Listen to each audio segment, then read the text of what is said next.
Good afternoon, everybody. This is Steve Wilson. Welcome to our webinar on Well Care 101. I manage the private well class, and that's our program is funded by RCAP, the Rural Community Assistance Partnership, and US EPA. And today is one of our monthly webinars that we host related to that program. And so thanks for joining us today. And so I'm just going to dig right in. There'll be a couple things here for, there we go. So the first thing is about CE credit if you are a EHP. If you want NEHA credentials, I'm sure you're aware if you're a NEHA member, but you can only get credit once every 2 years for the same type of class for your continuing education. And so I've listed on the bottom right the other times we provided the same webinar. The last one was in August. And again, this is geared towards well owners and but also certainly all those that serve them.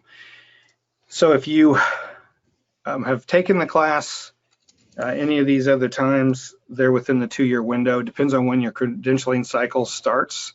And so for instance, if it just started January 1, then you can take this once over the next 2 years. And so what we can provide you, and there's handouts on your GoToWebinar pop-up window, the worksheet, a certificate of completion, and the agenda. And afterward, you email us, and Katie will send you the slide deck and the forms and all that information. Okay. So moving on, so today's webinar is, as I mentioned, part of our national program called the Private Well Class. This is not the class, this is a webinar in support of the class.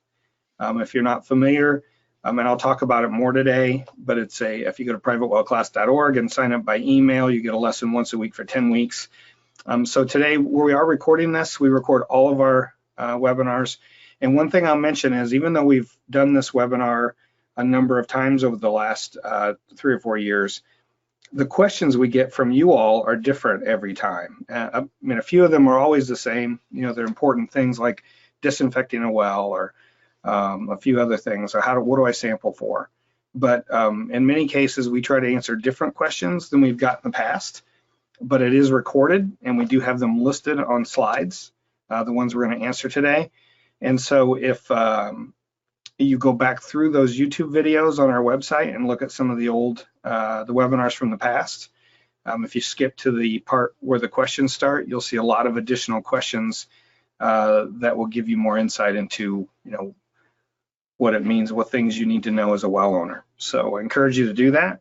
And so I do want to mention again that, you know, we're at the University of Illinois, and at the State Water Survey, which houses the state's well logs in Illinois. We also have a public service lab, but this is a national program for technical assistance and education to well owners that's funded by US EPA through RCAP, the Rural Community Assistance Partnership. We work with them a lot. They have boots on the ground all over the country. They have staff in every state.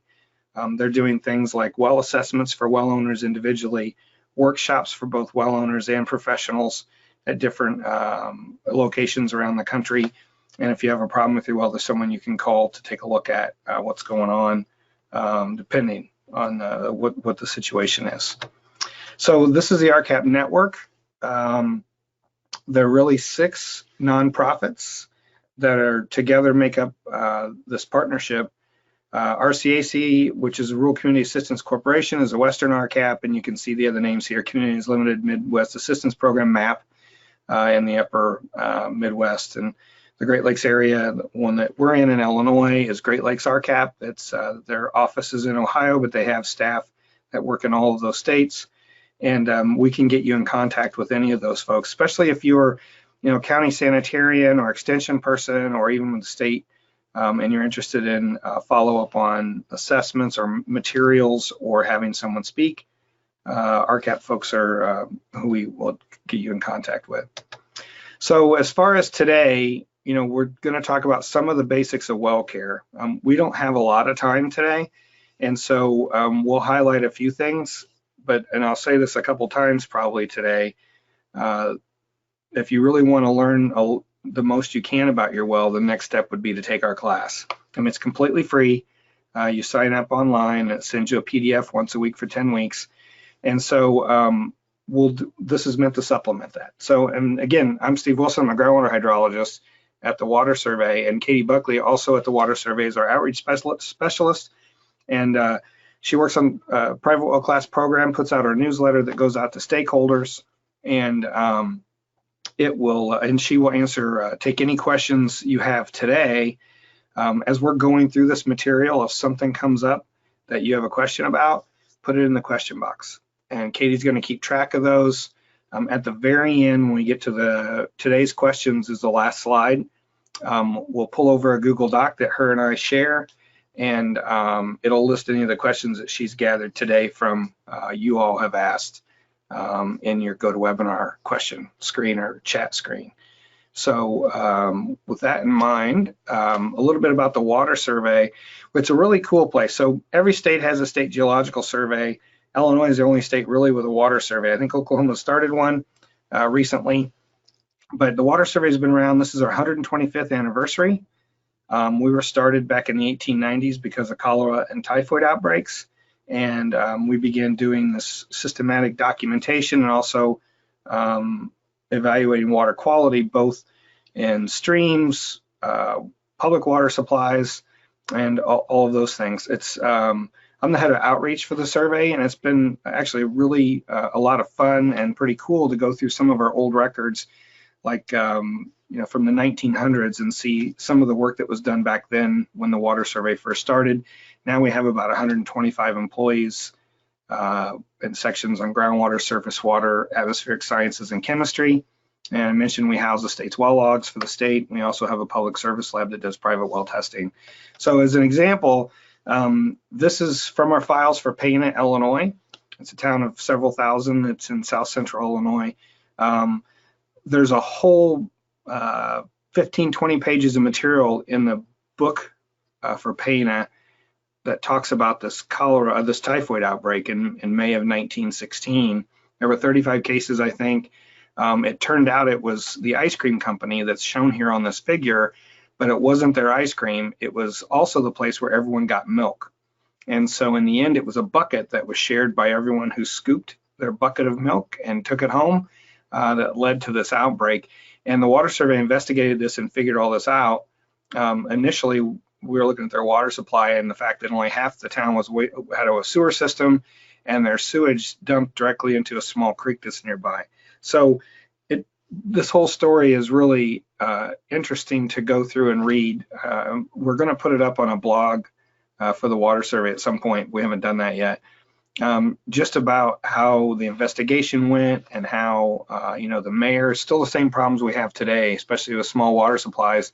Sometimes the mayor doesn't want to spend money, or the mayor doesn't want to allow changes like a new treatment plant. And so that's why we were there, but it turned out it's just a really interesting story from our archives. So as a well owner, there's four things here listed here. I grew up on a hand dug well that was only 14 feet deep, and now I live on city water. But private wells aren't regulated. It's really up to the owner and user to be sure your water's safe. So you're really the operator of a very small water system, your own, and the one that takes care of your family. So, and you can't go by color, odor, or taste. Well water can be completely safe and the best tasting. Some things you just can't taste and don't have an odor or a color, like arsenic. You never know you had arsenic in your water unless you test. And testing is probably the biggest message we want to give everyone today. It's really important to test your well, following some of our guidelines, and we'll get to that in a little bit. So now I pay $40 or $50 a month. So does everyone else that lives in the Champaign-Urbana area for our water, and that maintains the infrastructure, makes sure I have water pressure. It's someone who's operating the water plant, who puts in the right chemicals to make sure it's safe, and also, just sampling regularly to ensure that the water meets the Safe Drinking Water Act standards. There are no standards for private wells. certainly nationally or statewide anywhere. But most of the time what we do is we use the Safe Drinking Water Act requirements for a community water supply as guidelines for private wells. So, the arsenic standard for the Safe Drinking Water Act is 10 parts per billion. We certainly recommend, because of all the toxicology studies and everything else that's been done, that a private well also have 10 or less ppb of arsenic, just as a good general guideline. And so the thing at the bottom here, in our experience, and we've worked with literally thousands of well owners, really the biggest problems are the well having poor construction and just a lack of understanding by a well owner. There's tons of stories out there about folks who really don't understand how their well works, where their water's coming from, what they need to do to make sure their water's safe. And that's hopefully the point of our class and these webinars, is to give you some of that background. I've had water operators tell me that people call them complaining about not having any water pressure, only to find out that they're not even on the city's water supply, but they're on a private well. How that could happen, that a well owner doesn't know they're on their own private well, is not something I understand, not quite honestly, but you need to make sure you do. Or where your septic tank's at, all those sorts of things. They're all critical to maintaining your well, making sure it's safe. And, the way to find out is ask. So, and we're here to help. So things to consider about your well, in general, a deeper well is better from the standpoint of, I grew up on a well that was only 14 feet deep. It was in a ravine where water ran from the surface and collected there. So our well was never really safe. A deeper well that's properly constructed typically is getting water from further away from land surface, where it's more protected from surface infiltration. And that's why we say that. Although you can have a well that's in a deeper aquifer where that deeper aquifer has some natural occurring contaminant like arsenic or uranium or some other things. So those are important things to understand. Where you're at on the landscape. We have folks who buy 5 acres and it's on this bluff overlooking this nice stream, and there's no water. Their well driller can't find any water up on the bluff, so he goes and puts the well down by the stream. Well, now you're in a shallow sand and gravel that's subject to flooding. The well may be overtopped. If your well gets flooded every year, you're likely going to have bacteria problems from that. So, and understanding groundwater flow direction. The example I usually use here is if you're in a rural subdivision where everybody's on the private well, but the wells are close together. If they're shallow, if there's a flow direction in the groundwater, like the water table's moving towards a stream or a river, then the person who's furthest away and highest up on the landscape, the water's probably flowing from that house towards the river or stream. And so if you're somewhere in between or down on the bottom end of that, your shallow well could be subject to contamination from everybody else's septic system if it's not properly constructed and deep enough, and some of those things. So there's a lot of things to understand about your well and where you're at, what goes on around your well. Are you near a gas station, or there might be buried tanks, or is there a livestock operation close by? We see wells in fields where they're applying chemicals, and they're shallow, large diameter wells. So there's a lot of things just to understand about your individual situation, and really every well is different. We rarely find 2 identical wells in identical situations, so it's something you just need to understand for your own benefit. I'll also add with identical geologies. So first thing about correcting poor construction. So like in Illinois, we passed a law in 1968 that requires logs to be filed, and we have a well construction code, so that it was started then, so that drillers had to use certain kinds of material, make sure things like it's at the top of the well is at least 12 or 18 inches above land surface, so that it's not subject to flooding, overland flooding anyway. But old wells were grandfathered in, and the rules have changed over time. We've learned things as groundwater protection has become more of a science, and something that more folks are involved in. But we still have many hand dug wells still in use all over the country, or wells that are in pits, because they, especially in cold climates, you put a well in a pit so that it was below the frost line, the top of the well was, and that way it didn't freeze. Today we use pitless adapters for that and extend the pipe to the surface, but that wasn't always the case, and some of these old wells are still in use. And we still run into them. Just a few years ago, we did some work where we were doing a door-to-door evaluation of private wells in a given township in Illinois, and we ran across a number of hand dug and wells and pits. So not only are they an opportunity for surface contamination, but they're also a safety hazard. So just as an example here, it's a few. The upper left is from the Washington State Department of Ecology. They have a blog, and in Washington State, the Department of Ecology is the primacy agency, if you will, or the state agency that regulates drillers and well construction. Where in Illinois, that's the Illinois Department of Public Health, and Missouri, it's DNR. It depends on what state you're in. The name of the agency may be different, but a lot of them serve the same mission. And so they started a blog just to show some information about different things that have happened with private wells. And, if you look at this picture, the pumps, the blue thing there is at the surface, but there used to be a piece of plywood over that whole thing, and that hole, that concrete block, was probably protecting that. She may have walked over that dozens or even hundreds of times, but this time it broke and she fell in and it killed her. What's bad about this, though, is you can see it looks like old rotting insulation up against the wall and the floor. Things can fall in, mice can get in there. There's an old broom sitting there. It's just not a safe way to have your well. Who wants insulation dropping in and floating on the top of their well where they're getting their water from? So, this is just a poorly constructed well, and an example of that. Picture on the upper right, that's a dead goat. It's a pretty disgusting picture, and there's a 4-foot concrete tile that they stuck on the top of this well, but you can see down below that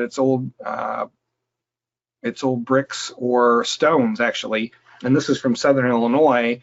That thing's obviously been in there a long time, and this well's not in use anymore, but it's a really good example of what happens to an unsealed well, or can happen when it's just left that way.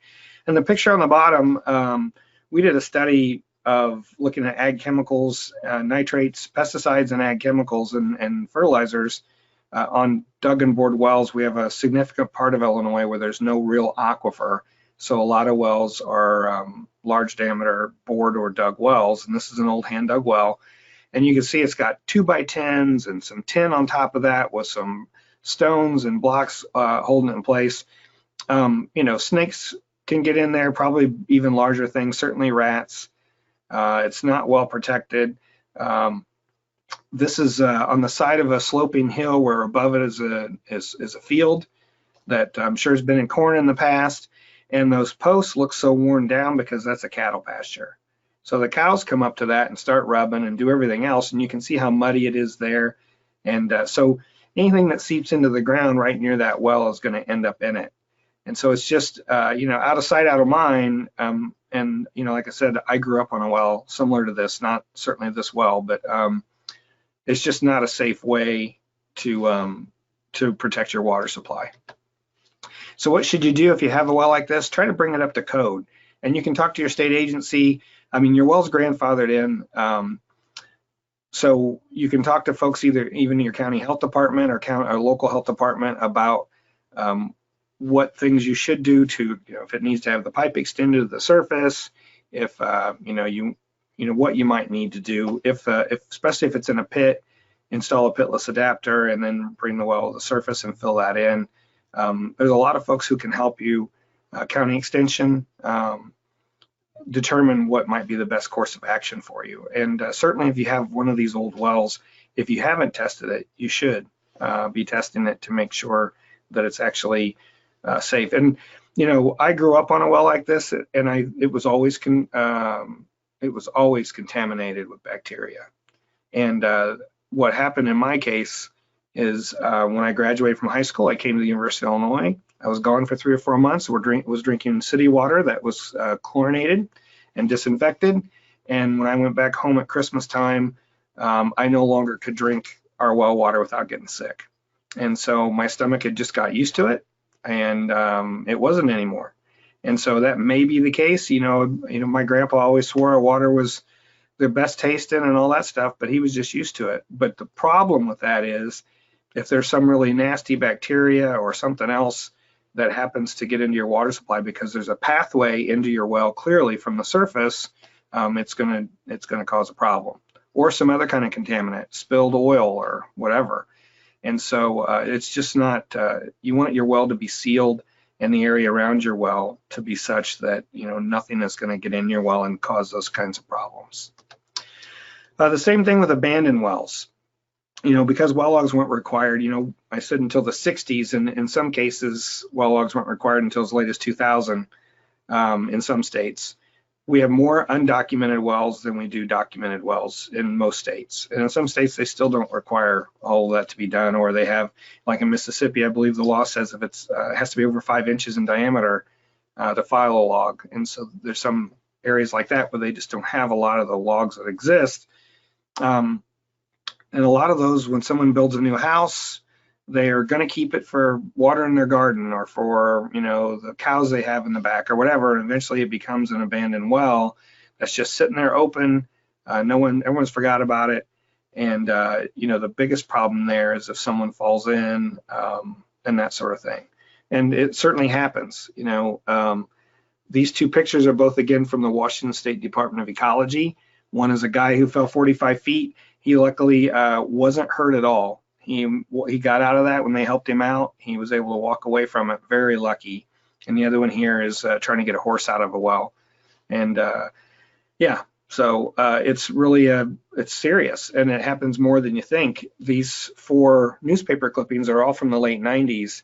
And 3 of those are in Illinois. The third one, though, is Jessica McClure. Those of you that are old enough to remember, she was an 18-month-old that was trapped in a well in Texas for nearly 18 hours, I think.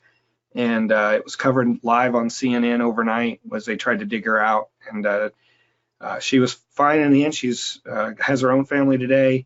But it's just a case of, you may not even realize how often this happens. And it still does.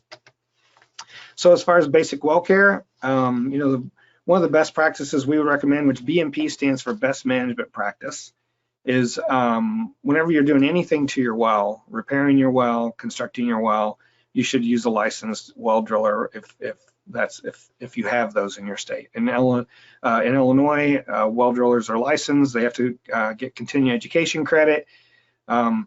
Every state does that except 2, and requires a license to maintain CEUs. And Alaska doesn't have licensing drillers, I don't believe yet, but they're working on it.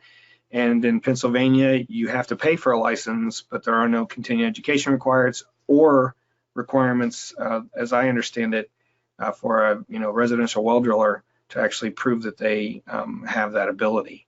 And so it's buyer beware. And so the best thing to do, in Illinois, you are allowed to drill your own well. Not for anybody else though. And, I certainly have known people who were capable and have done that. But the well I grew up on, my grandpa hand dug in 1933. His approach was, here's a little stream running through the back of our 40. Let's put it right in the stream basically and dig a hole so that more water will flow in. And we'll just use uncemented brick and put a cap on it so that it always has water in it. And so, I came home from college one weekend, and my dad came out and met me and said, "Don't tell Mom there's frogs in our well." And some of the bricks had given way on the backside, and 50 feet down below our well on the landscape is a pond. And the frogs had made their way up and got in our well. So, it's a poor way to have your drinking water supply. There's also a lot of rules out there that you can read through. I just used Minnesota as an example, but most states have guides. It's worth looking at. Make sure when you hire a driller that they are going to follow that code. Get that in the contract. Make sure you get a copy of the log. One of the things we're going to talk about today is well logs, and so many people don't have the log for their well.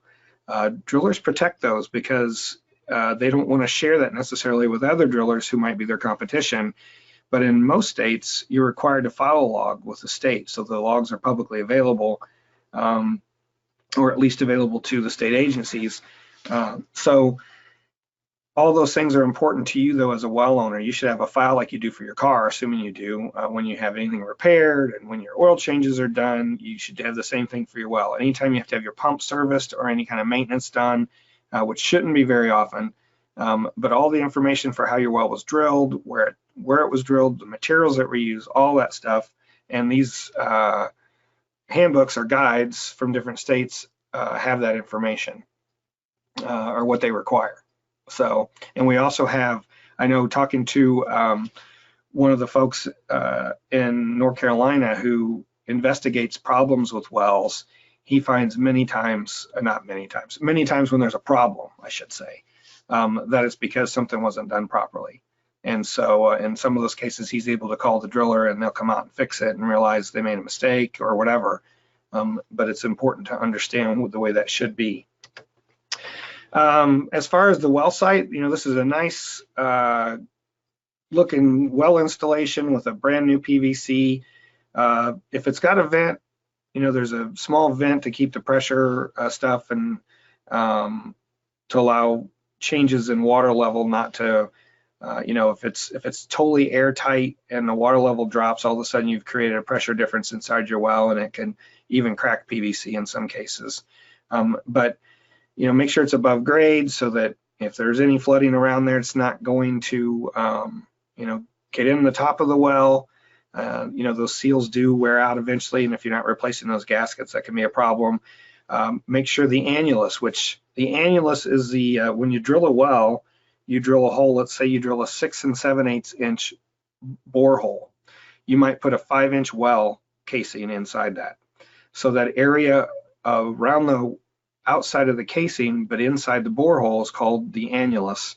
And that's, most states require that to be sealed with a grout that's made of clay or cement so that water can't run down the edge of your casing and get down to where, in this case, would probably be a screen or the well ends, the casing ends where it gets into bedrock. And that's so that you can protect from surface influences.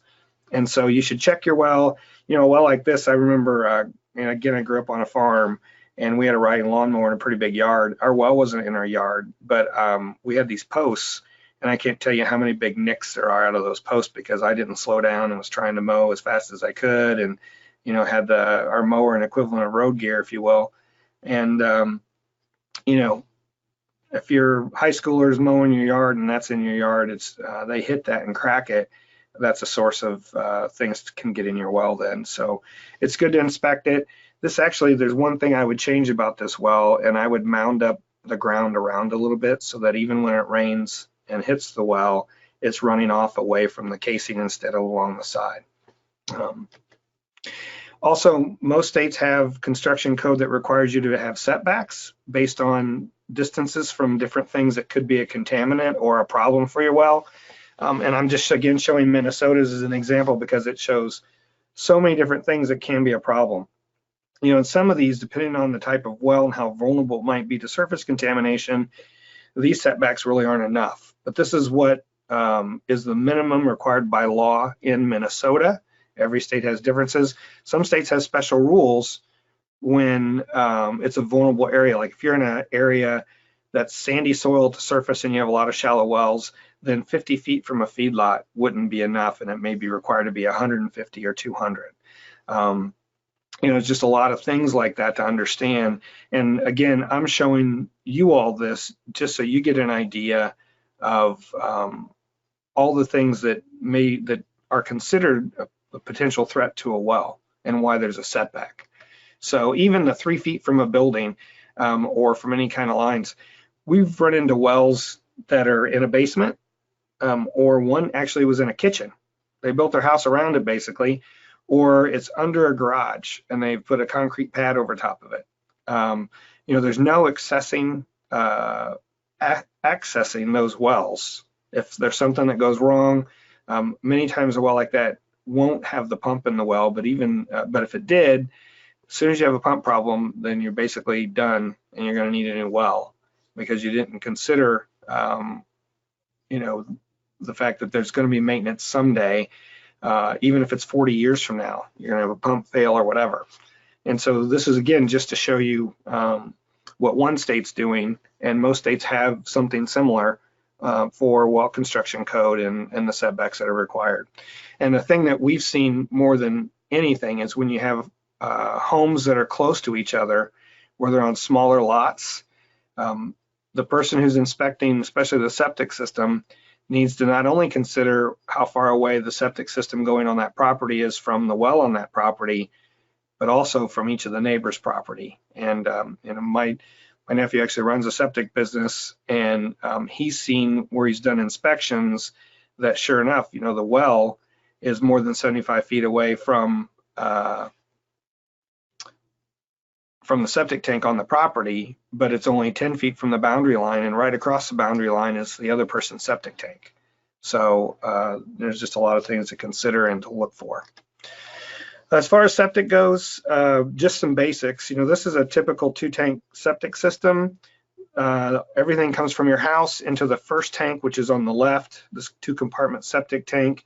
The solids fall to the bottom. There's some things floating on top. It kind of acts as a filter for things to get into the second side. Bacteria from our bodies are naturally in this stuff, and they break that material down. And so the best thing for a septic system is to have time for that bacteria to do their work. And that's breaking all this material down. But solids will build up in a septic tank. So eventually it has to be pumped to get rid of the solids. And in theory, things are broken down. All the bacteria that are in the water go out through the second perforated pipe, out through the second end of the tank, and then out into the septic field, which is called soil absorption field here. And then you have a gravel underbed, and it's down under the ground, and it slowly seeps into the ground where it's further broken down. So that's how it's supposed to work.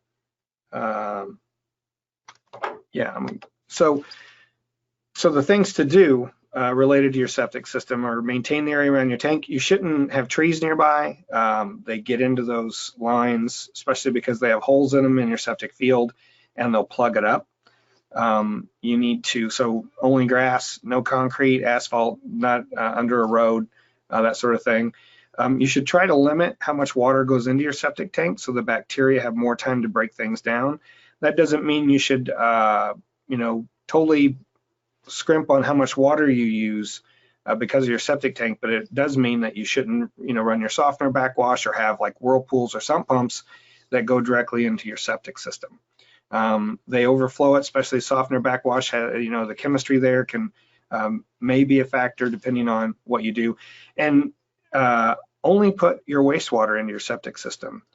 If you have a garbage disposal, so there's tables available that say, if my tank's 750 gallons and I have 6 people living in my house, like Massachusetts does it by number of bedrooms, that's how they size the tanks. But that dictates how often and how quickly things will fill up in your septic tank. So, but if you have a garbage disposal, you should take that time, like it says every 3 years for my tank that's for 4 people and it's a 1,000-gallon tank, you should cut it in half. Because the solids from your disposal, like all your, vegetable stuff and everything else you put in to your garbage disposal, can't be readily broken down in time, and they end up being sitting on the bottom of your septic tank and filling it up. And clearly, a septic tank works because of our natural bacteria. So if you put things like penicillin, or not penicillin, but amoxicillin or some kind of antibiotic you put any of those things down your toilet or whatever, you're killing the bacteria, or paint or anything else that shouldn't be in there. Your toilet is not a place to get rid of that stuff. Find the proper way and proper thing to do there. As far as inspecting your tank, it needs to be accessible, so someone can measure the solids. You can have a septic professional come out and do that, or some people can even do it themselves. And then you do have to pump your tank on a regular basis. I've had people tell me that they use some product that's, bacteria or yeast or whatever, and they put it regularly down their sink, and that's allowed them to never pump their septic tank, or I haven't pumped my septic tank in 20 years. And my message to those folks is just wait, because either it's going to plug up your system and you're going to have to build a whole new one, It's going to back up into your basement, and you're going to have sewage in your basement, or especially if you have like a basement toilet, or it's going to clog the system totally. So it will clog up, and if you maintain your tank and run it the way you're supposed to, and it uses the natural bacteria from our body, there's no reason to add any kind of additive. That's just a waste of money, because your tank is meant to work the way it does as a natural system, and it works well. I do want to point you to Septic Smart and the septic resources on EPA's webpage. They've had this program now for a number of years. Every September they have Septic Smart Week. This is all free information. There's a lot of really good stuff here about not only a typical septic system, but advanced treatment and some other things. It's just epa.gov/septic, and you can go through all the stuff. They even have old webcasts that you can watch, and a lot more detail than I can provide you about septic systems. And so you can, I'm just going to go through a few pages fairly quickly. But and there's downloads for like brochures on what maintenance you should do and how to determine when you need to pump your tank and all those things, different types of systems, and that's important. A lot of areas of the country now, if you have any kind of vulnerable geology, you're not allowed to put in a conventional septic tank, especially if there's not enough soil of the right type that it can absorb what's coming out of your septic field. And so we're seeing more advanced septic systems that are basically mini treatment plants, where you have to deal with the waste and you have to have someone take care of it. Might even have to have someone who's licensed maintain it for you. And that's, you want to have this house on a nice rocky cliff overlooking some beautiful lake, and up in the New England area, you may have a fairly expensive septic system to have that, because there's really no place for that to go without any soil available. And it explains how it gets into drinking water. You have a septic tank on one side of the house and a well on the other, but it again depends on flow direction. And this is just an example. In theory, when it gets to your drain field, it's fairly clean already, and then the soil helps break down whatever's left. And so what's getting into the groundwater is not contaminant. And that's the idea, because there's natural bacteria in the soil to break things down. But again, depending on your soil type and some of those things, it may not be as good of a buffer, if you will. Advanced on-site technology products approved by state. So there's links here to your state, or most states anyway, that have that information, and other types of systems. And and you can find all this on their website. So I'm gonna just scroll through that, including these webcasts that have been done in the past about how to do best practices related to wastewater treatment. So lastly, I want to talk about well care as far as testing. We recommend you test your well annually, and then anytime you've either opened your well, you should test it and make sure that nothing's been contaminated. And anytime you notice something different, all of a sudden your water feels slimy or has a different taste or odor or color, there's a reason for that. And a lot of times, especially if you already have a test that you can go back to and say, well, 5 years ago, my well had this water quality, and now all of a sudden it's different. It could be that there's been a breach in your well casing. Even we've seen where, a small earthquake has changed water levels and changed flow directions such that a well may change in chemistry because of it. So what do you test for? So every situation is different. It depends on your well, your geology, all those things. And so you really need to ask as one thing. So I'm going to give you a list of what we recommend. Basically, it's a nationwide list, and that doesn't cover everything. You need to know, you need to go talk to, or you need to know what might be locally a problem. Okay. And so anything, your health department or your co-op extension will know if there's anything in your area. And then again, we recommend you sample for coliform and nitrate annually. They're so ubiquitous in the surface area of, they're everywhere. And so if you have them in your well, it likely means that there's a pathway into your well from the surface. Coliform bacteria and nitrate themselves aren't necessarily going to be harmful.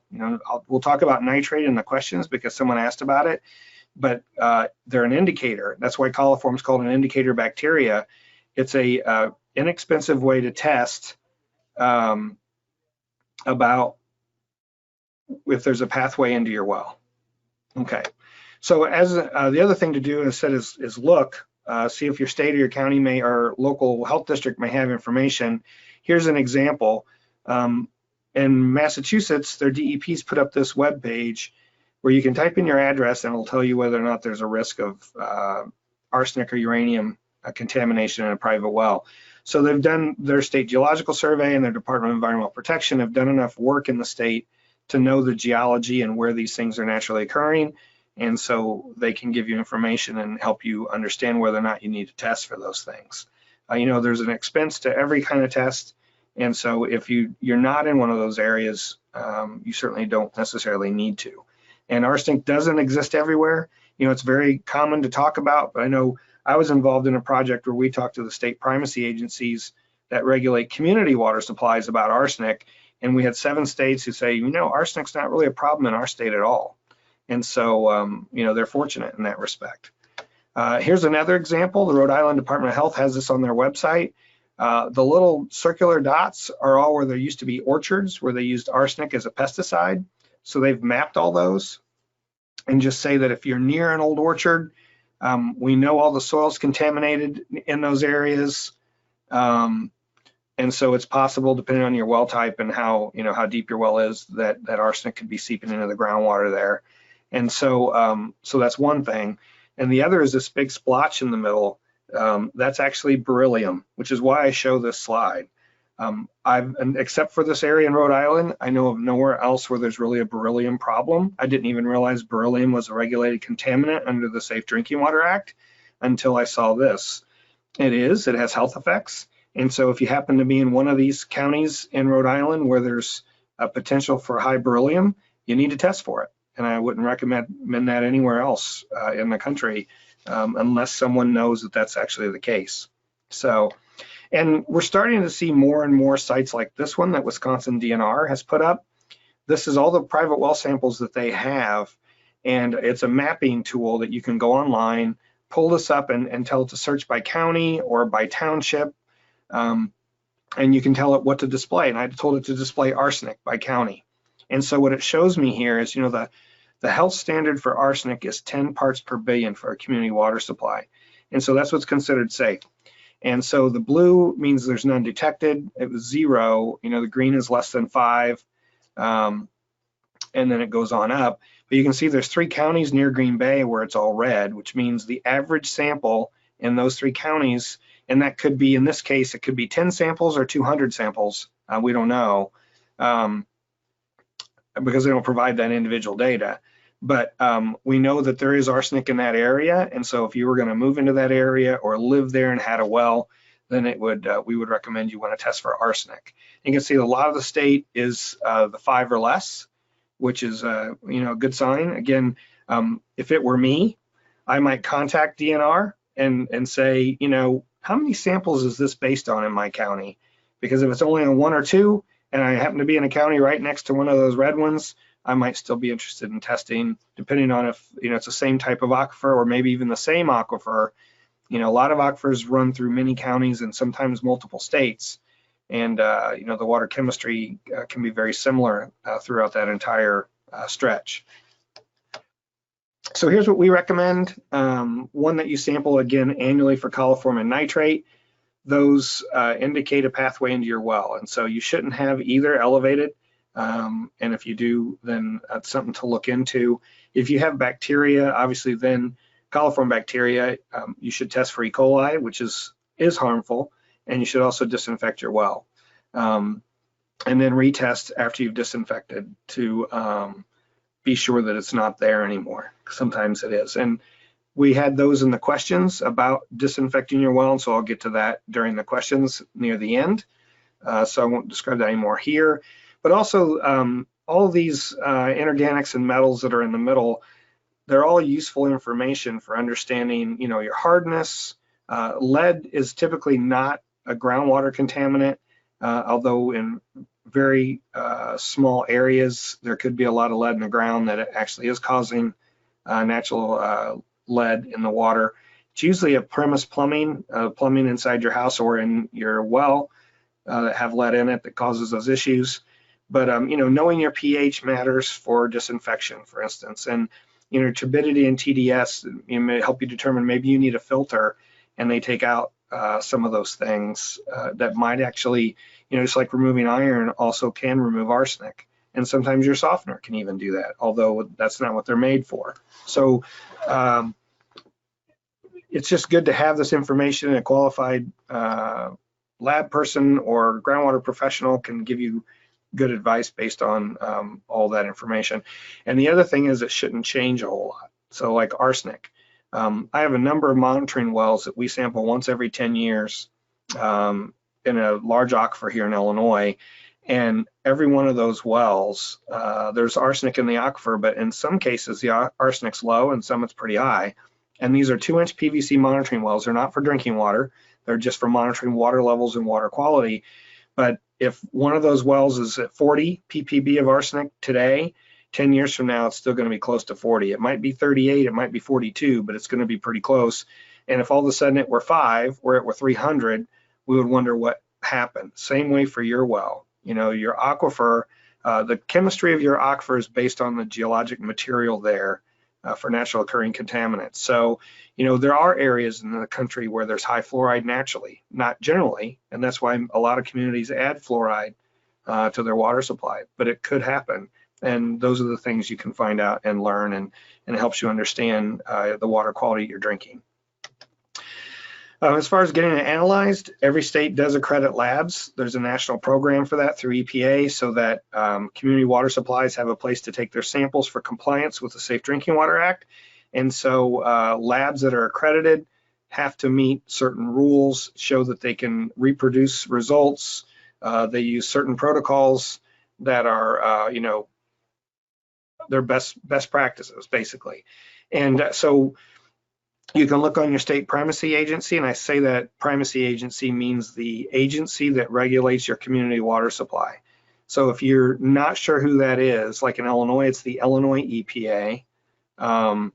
You can contact a water operator at one of your local nearby communities and ask them who the primacy agency is, and they'll be able to tell you. In Wisconsin, it's DNR. In Massachusetts, it's DEP. It just depends which state you're in, which agency has that responsibility. But on their website or on EPA's website, you can find a link to labs in your state that are accredited. We recommend you certainly use a lab that can that meets those standards.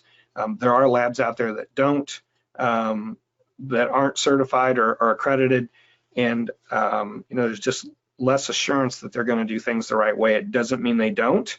And a good example of that are university labs. In a lot of cases, can't afford the process to become accredited. And so like our lab was accredited 15 years ago, but the rules changed, and the number of staff you have to have and all the extra work to do to become accredited was too expensive. And so even though today we still follow all the right rules and procedures and do duplicates and blanks and all the things you're supposed to do and use the right methods, we're not technically accredited, although we're working on that. But there's 2 other labs I'll mention. One is Virginia Tech's and the other is Texas A&M's. They also have university labs that I don't believe are accredited, but they do a lot of private well samples. When you talk to a lab, make sure they can give you good instructions, tell you what to do with the sample, how soon after you collect it you need to bring it in. There should be a whole set of procedures available for you to make it easy, step by step. And if you have questions, they should be able to answer them. And if they can't, what I recommend is you find a different lab. Because if the lab doesn't have the wherewithal to really guide you through this process, there are others that will. And as a well owner, sometimes some well owners are well equipped to know exactly what they should test for or what they want to test for. Others are really looking to the lab to tell them. And in some case, the lab isn't going to tell you. They're going to say, you need to tell us what you want. And then you need to find help to get to that list one way or the other. So yeah. And as far as interpreting results, this is the toughest part, because when you see a sample result, what's it really mean? Depends on the units they're using. Sometimes, those things are confusing. And so what we recommend is there are places on the web, and I'm going to show you one, where you can put in your sample results. It'll tell you if it's above, the Safe Drinking Water Act standard for that constituent, like for arsenic. But you should always take your sample results to a health department and ask them for an answer. Can you tell me, is there a problem here with this? Here's what I found on this website or whatever. But before you get alarmed, go take it to a qualified person and ask them what they see and what this means and what they'd recommend. And again, I mentioned this before, if you do find coliform bacteria, then you should get it tested for E. coli and boil your water until you've done that and had a chance to disinfect your well before, so that no one's getting sick and you're not sure. Because a lot of times, it's not necessarily the case, but if you have coliform bacteria in your well, you may have E. coli depending on the source, and so you need to be safe. So the tool I want to show you was put together by the New Hampshire Department of Environmental Services. It's called the Be Well Informed tool or guide, and they've had a grant from the CDC and developed this tool.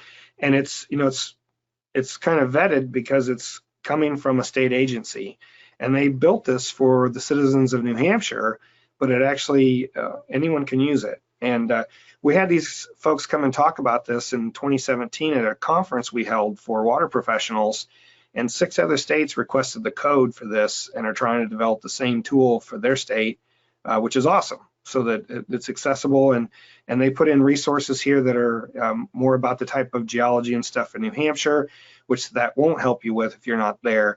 But down at the bottom of the screen, it says enter your test results. You click on that box, and then you can put your sample results in.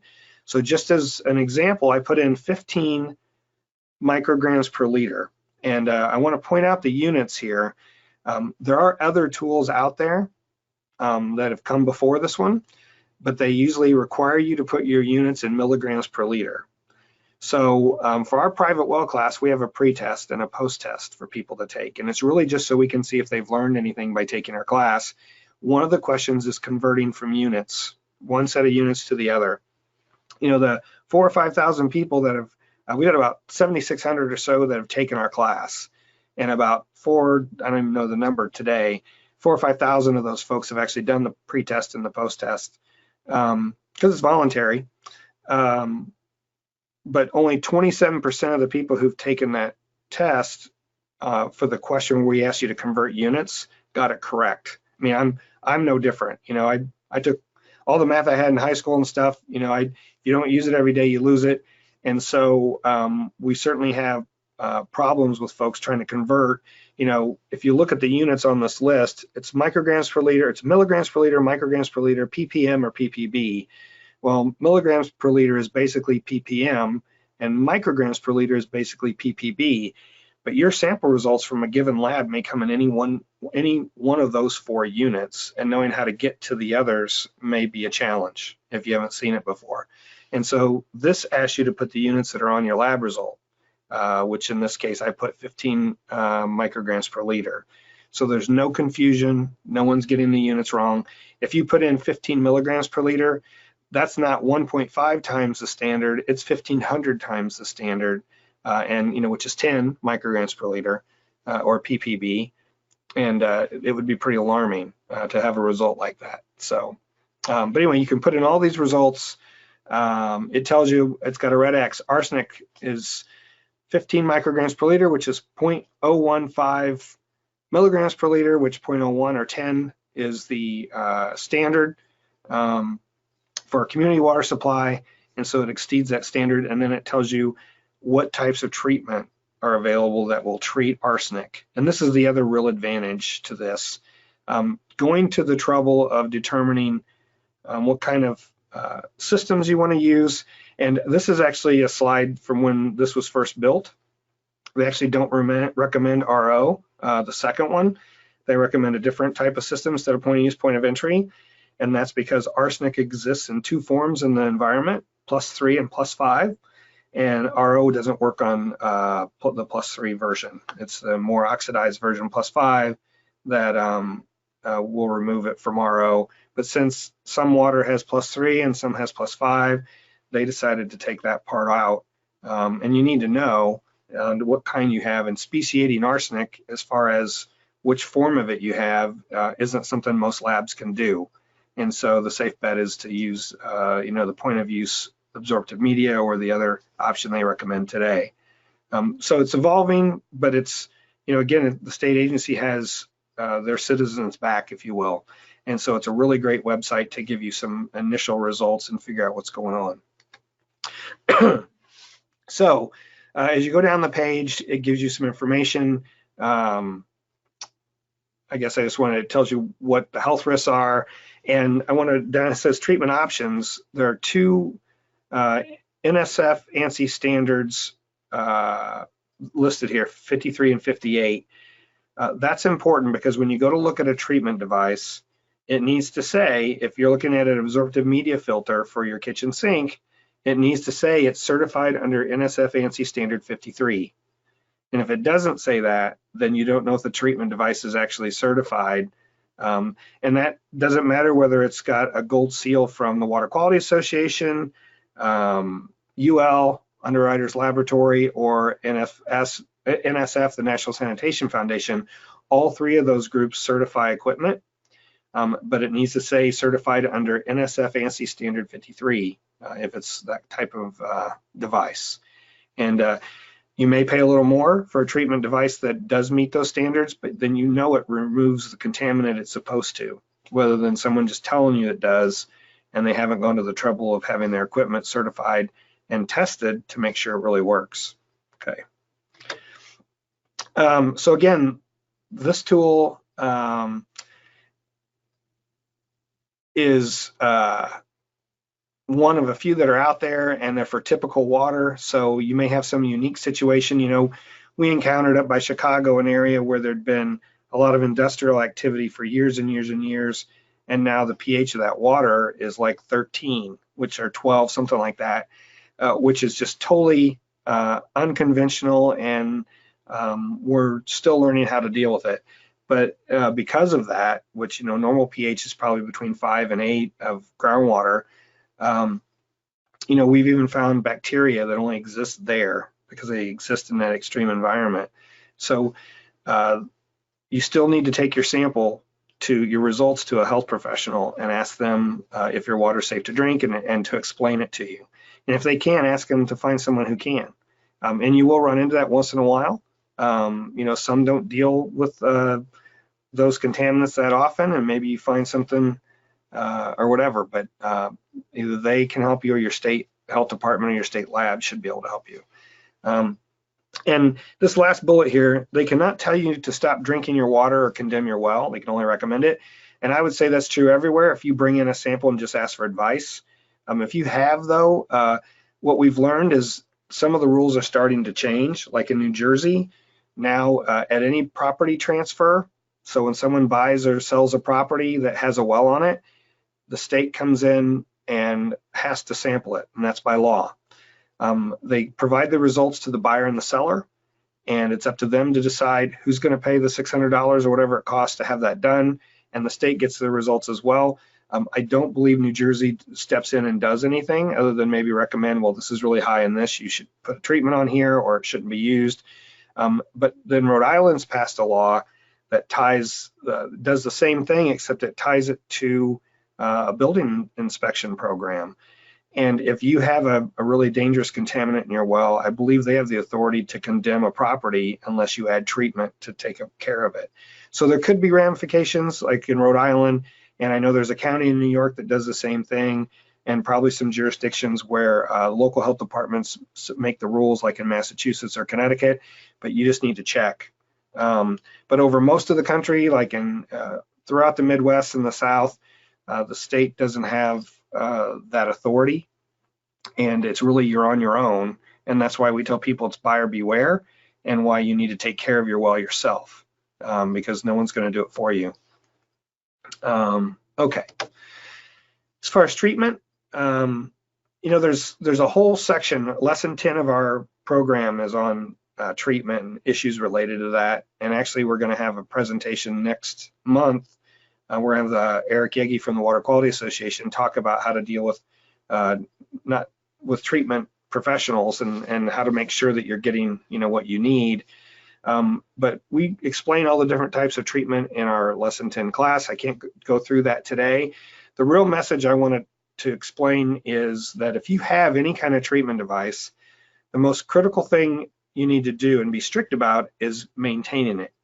If you don't change the filter, if you don't do whatever that treatment asks you to do to maintain it properly, it could become the source of contamination instead of the thing that removes what you don't want in your water.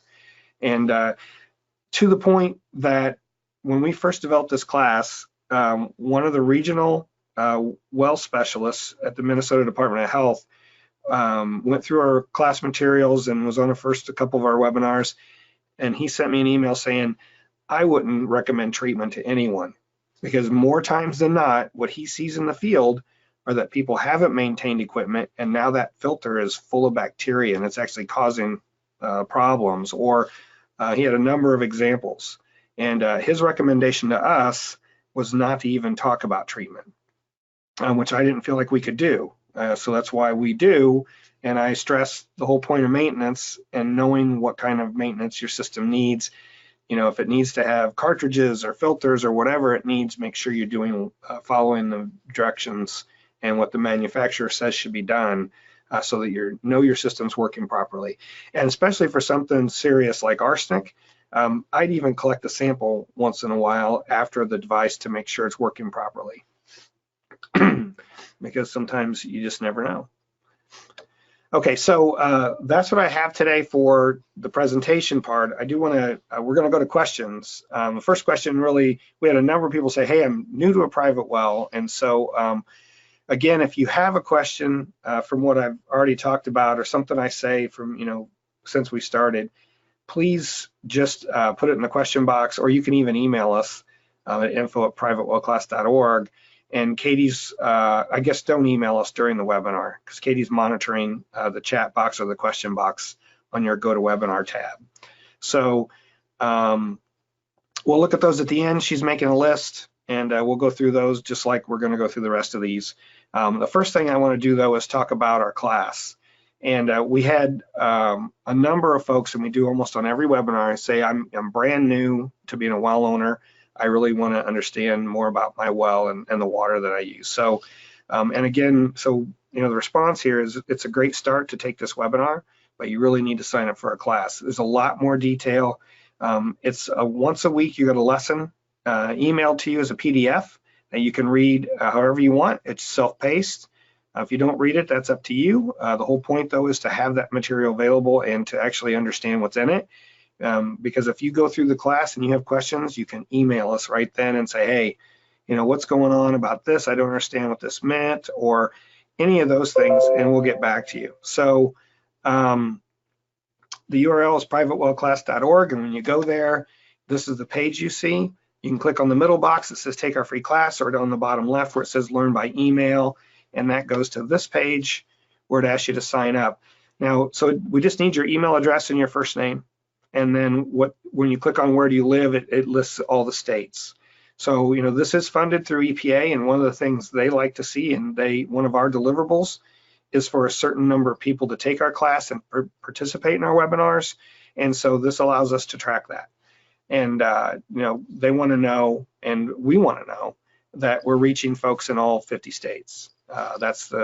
And we do. We already know we have, including about 13 other countries, which, they can certainly take, anyone can take this. It's online and publicly available. But, our focus is helping well owners in the US because of where our funding comes from. And, we get questions from all over. We still try to answer them.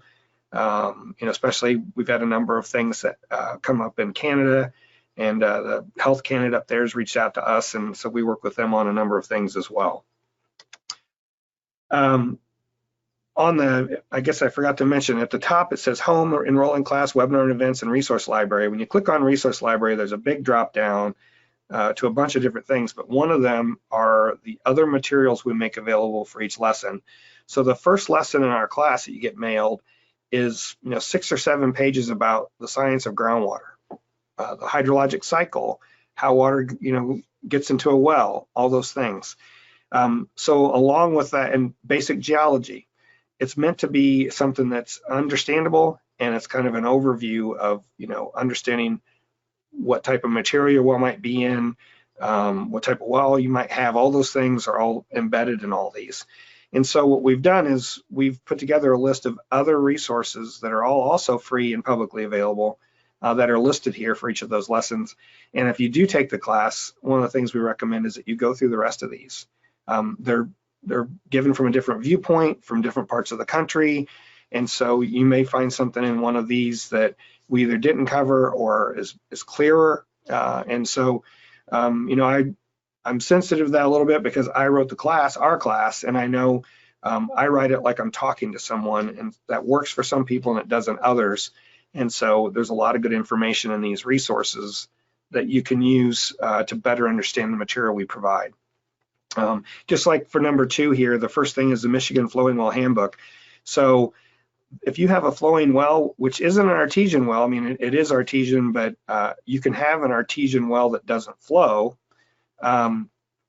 Michigan had enough flowing wells that they passed a law that required you to cap them so they don't flow anymore. They were losing 28 million gallons a day of groundwater to the surface because of flowing wells. And that particular handbook is the definitive guide, if you will. It talks about how to cap it and what type of well caps you need, and a lot of useful information about flowing wells that I think is pretty darn useful.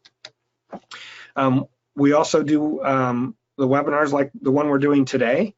We do them not only Well Care 101, but we do one for environmental health professionals and for realtors, and we do one every year or so with labs. But we also do a few like this one on lead, and we do one on septic systems. And they're all recorded. They're all under, if you click on webinars and events, you'll see past webinars as a drop down, and then you can go to that. And you can see this isn't the, I didn't just take the screenshot, but this is the last time we did the lead webinar. We've only done it twice.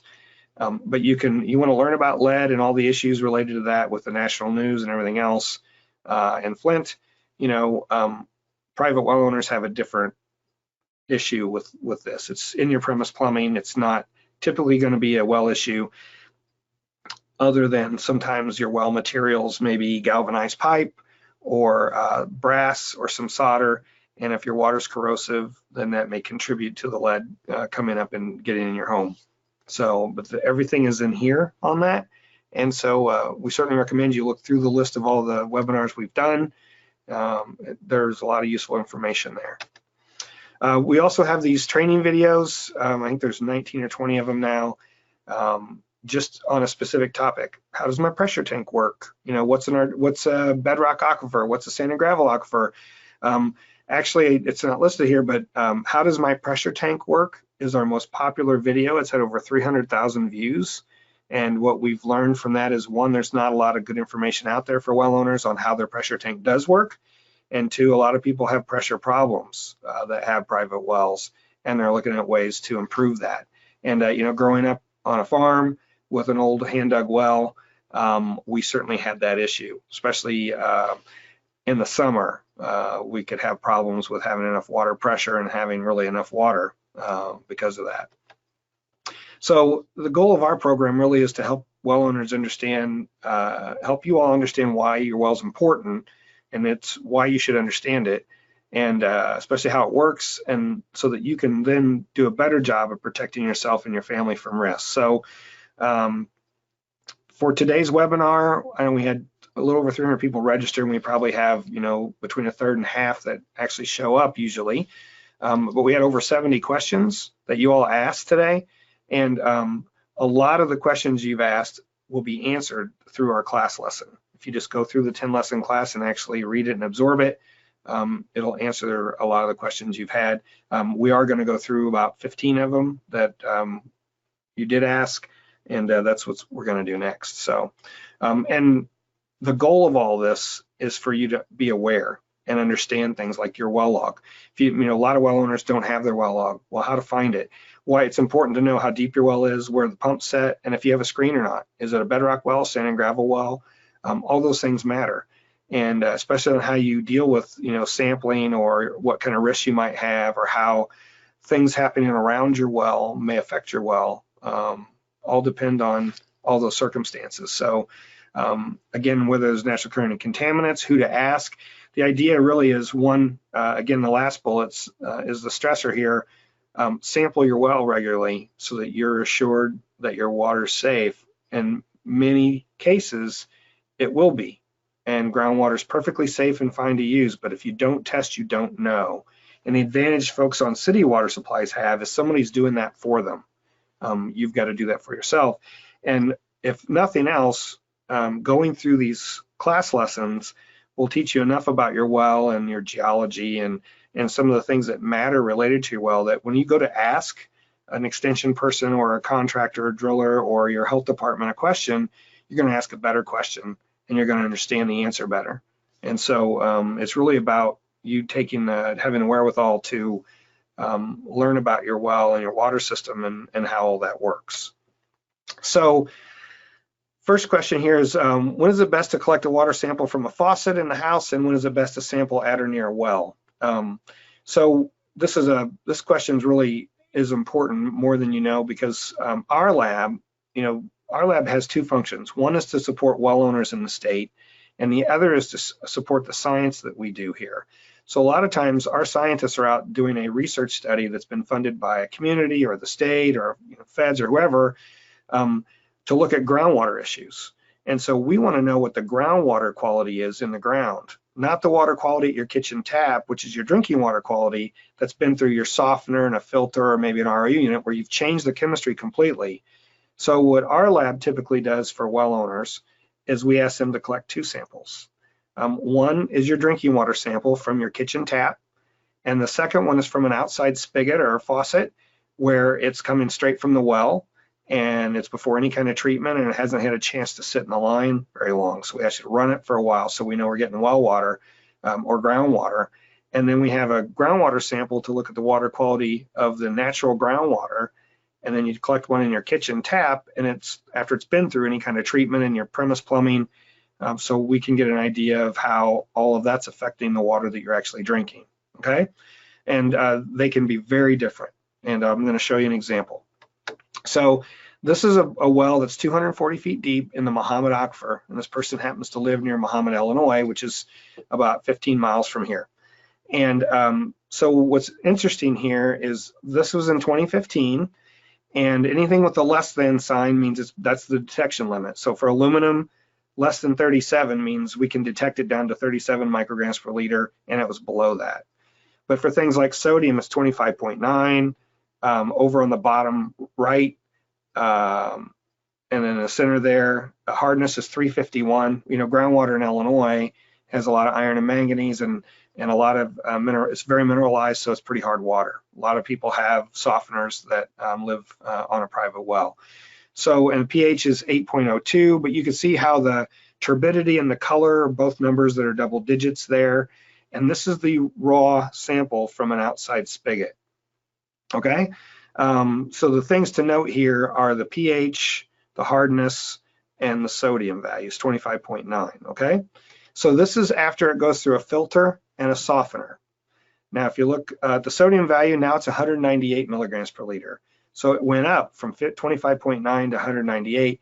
That's because you're using a softener that uses sodium. So you've added sodium to the water. Now, if you're on a low sodium diet, this can make a difference. And so it's something you need to know. And if you're a health professional, it's something you also need to be able to tell the well owners that you serve. The pH really didn't change, but look at the hardness. It went from 351, I think, down to 0.68, the bottom right. So the softener did its job, right? It took out all the hardness and softened the water. And also the turbidity and the color, those have gone down. A few other things have changed because of the filter as well. But those things are doing what they're supposed to do. They're changing the chemistry of the water so that it's better for you to drink, right? And then this person also had an RO unit under their kitchen sink. So a reverse osmosis system takes out most things, and you can see now, even the sodium that was up to 198, the RO unit took it down to 6.24, and most of these things have less than signs now. But because you've taken out all the buffering in the water through the RO unit, now the pH has dropped to 6.23. So that could have an effect on your 6.23 isn't that low, but it's a little bit acidic. And if you already, and it's because the natural groundwater was over 8, that it dropped it, nearly 2 points. And if that were an area like in Virginia, let's say, where some of the groundwater naturally is at 5.5 to start with, it could really lower some things. It wouldn't lower it that much because the reason it's so low is because it doesn't have all these things in it in the first place. But you need to understand the consequences that happen when you do add treatment. It can change a lot of things that you weren't even aware of. Like, in this case, the boron has gone up, for instance. Okay. So someone asked, so my cattle drink well water, is that a hazard? So, livestock can get sick just like we can, but they're also more exposed. And so a lot of times it doesn't affect them the same way. Like I said, I grew up on a farm. They're always, even your pets, we had outside dogs and cats, they were drinking out of puddles and stuff and not necessarily getting sick. But here's the things you need to ask. Is there guidance available on drinking water quality for livestock? There probably is. I didn't look this up, but I'm sure if you talk to your extension agent, they will be able to tell you if there's anything that you need to be aware of related to livestock. And I think the question said heifers. So you said that in your original question. So I'm assuming these are beef cattle, not dairy. But I know there are also things that dairy cows, there's concerns over what they're drinking because it can get into the milk. And so there's requirements there. So any kind of livestock, it's good to just understand from extension is who I would go to typically, or your college of ag at your university in your state, your land grant university, and they can give you that information if there is any, or they can find it for you. But then once you know those things, then you'll know what to test for. And again, there's no way to know if it's a hazard unless you test. And that's the key to all this to understand. And the reason that's important, again, we raised hogs and cattle growing up. When I was growing up, is you want them to be as healthy as they can be, because then they gain weight better. They want them to be healthy when you take them to market, all that stuff. And if they're not, they may lose weight or not gain weight the way they're supposed to, and that affects you as if that's your livelihood. So it's important to understand and do what's best for your business, if you will. What's an easy way to determine how deep my well is? Okay, so the easiest thing is if you have a well log that has that information on it. And if you don't have a well log, the first thing I would do would be to try to find it. Your state, most states have a record of well logs and wells. I'd contact them. On our website, our state geological survey has put all that up on a map. You can zoom into where you live and you can see if there's a well there or not. And if there is, you can click on it and you can see the well log information.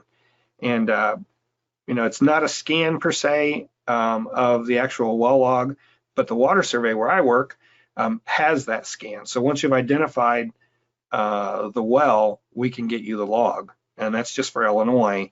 But if you know who drilled your well, ask them for it. And if they say we're not, I've never had this happen, but what I always say is if a drilling company doesn't want to give you their logs, even the one for your own well, call me. I'll talk to them, because it's ridiculous, and I'll lean on them or have the state lean on them if that were the case. And again, I've never had that happen. So I just want to make it clear that you've got support if you need it. Or the other thing is, a lot of times the driller isn't the person who installed your pump. And so if you've had your pump worked on, or you had to get a new pump, or in some cases you may have to have the pump lowered if it's down in the well and the water levels have dropped, your contractor may know that information, but or at least know your water level and pump depth. And so it's good to find out for sure. I can't tell you how many people that we've went to their house to either measure a water level or collect a sample or find out information about their well because there's not a log, and they tell me a certain depth, and then they're like, oh sure, go ahead and measure the water level. And we use a steel tape to measure water levels. It's a special type of steel tape that's thin. I think it's only maybe a 1/4 inch wide, and it has nothing on the end of it, so it's nearly impossible to get it stuck on anything. And we still get those stuck once in a while. They get wrapped around some of the electrical lines that are going to the pump or some of those things. So it's not a great thing to do if you don't have to, and it's probably best if you have someone like a contractor who comes out and does that. Sometimes you may have to pull the pump in order to get a good idea of what the depth is, and that can cost $500 or so. And so you need to have a good reason, and hopefully you can find that information out without having to go there. Water quantity tests. Can you share about different types of well quantity tests? So I took this to mean you want a pump test or a drawdown test, and that's to decide how good your well is, so to speak. It's to evaluate how much water can be withdrawn, and when you do withdraw a certain amount of water in gallons per minute, how much does that draw down the well, and is there enough water? Will the well keep pumping? So the way this works is the more you pump, the lower the water level will get in your well. So water's flowing into a well from all around it radially, all 360 degrees. So if I pump a well at 2 gallons a minute, depending on how good the aquifer is, you may not even see any drawdown. But if I pump it at 20 gallons a minute, I may have 20 feet of drawdown, or maybe your well goes dry. It depends on how much water is available in the aquifer or surrounding your well, and how quickly water can get into the well. And those are all based on the properties of the aquifer itself, which we can't really go into here, all the detail. So what a contractor typically does when they put a well in is they put their own pump in, one to clean out all the drilling mud that they've used to drill the well. And so they're pumping it and to clean out the screen if it's got a well screen, and get the mud out from around it so that water can free flow into the well. And that's typically a pump that's bigger and pumps more than the one they're going to put in your well at the end for your domestic water supply. So maybe it's a 25 gallon per minute pump, and you're going to end up with a 5 gallon per minute pump for your home because that's all you need. And there's no sense putting something like that in there. When they do that, then they, at least in Illinois, they're supposed to, on the well log, put in the static water level, the pumping water level, and what rate they pumped at and for how long.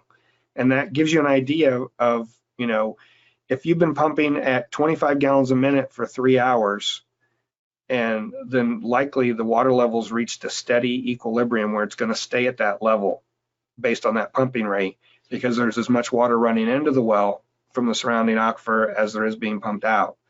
And the more you pump, the lower that value, the lower the drawdown will be.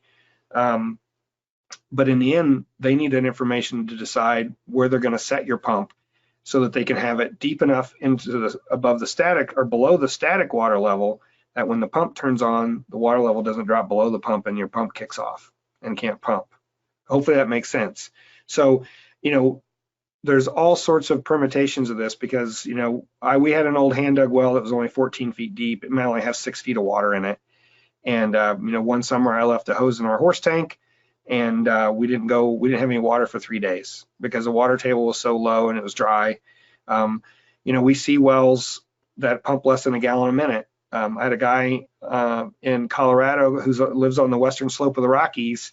His well's in granite, which is not typically considered an aquifer. It was a 600-foot deep well. I think it was 6 or 8 inch diameter, and it pumped less than a gallon a minute. I think it pumped more like 2/3 of a gallon a minute, I think. So his solution was to put a very small pump in that would pump less than that, so the pump wouldn't go dry and then burn up, so there would always be water in the well. And he put in a 3,000 gallon cistern that his well pumps into almost continually. And as that fills up, then he pumps from the cistern to his house. And that way, overnight, when he's gone during the day, there's water going into that cistern, which is just a big tank, and filling that up so that he has enough water to take a shower and cook and do all those things when he's around. And that happens sometimes. There's no water available at your location, and you have no other choice other than to haul water if you wanted to do that. On the other side of that, we see irrigation pumps that pump well over 1,000 gallons a minute and could basically pump 24/7 all the time, and they would never run out of water. It's a huge, vast aquifer that's very thick and very permeable, usually sand and gravel. So there's a lot of water available. You know, the porosity of sand is about 30%, which means if I had a jar of sand and it would be, that jar would actually be about 70% sand and 30% air. So when that's an aquifer and that 30% is full of water, that means if I have a 100-foot thick sand and gravel aquifer, 30 feet of that is actually water. That's a lot of water stretched over, you know, hundreds or thousands of square miles. And we have that in Illinois. We have an area like that. And I think I want to show you, this is a well log for Illinois, and this is a bedrock well up in the Chicago area. If you look at number 17, so this is a 5-inch cased well. A couple things that are cool about this. Well, I'm just going to stick to the 17. So the static water level is 130 feet below land surface, but this is a 260-foot deep well. So the water level is up to 130 feet below land surface. Their pumping level, when they pumped it at 25 gallons a minute for 2 hours, dropped to 160. Okay? So pumping at 25 gallons a minute for 2 hours, the water level dropped down 30 feet. So there's 30 feet of drawdown. So if I'm the contractor there, depending on what size pump I'm putting in there, I know that I put it down below probably 160, 170. Say I put in a 10 or 15 gallon a minute pump, it's probably never going to go dry even if it ran all the time, because it's, you know, and you could put the well down. I wouldn't put the well down below 199. And if you look above at number 15, this 260-foot well only has 199 feet of casing.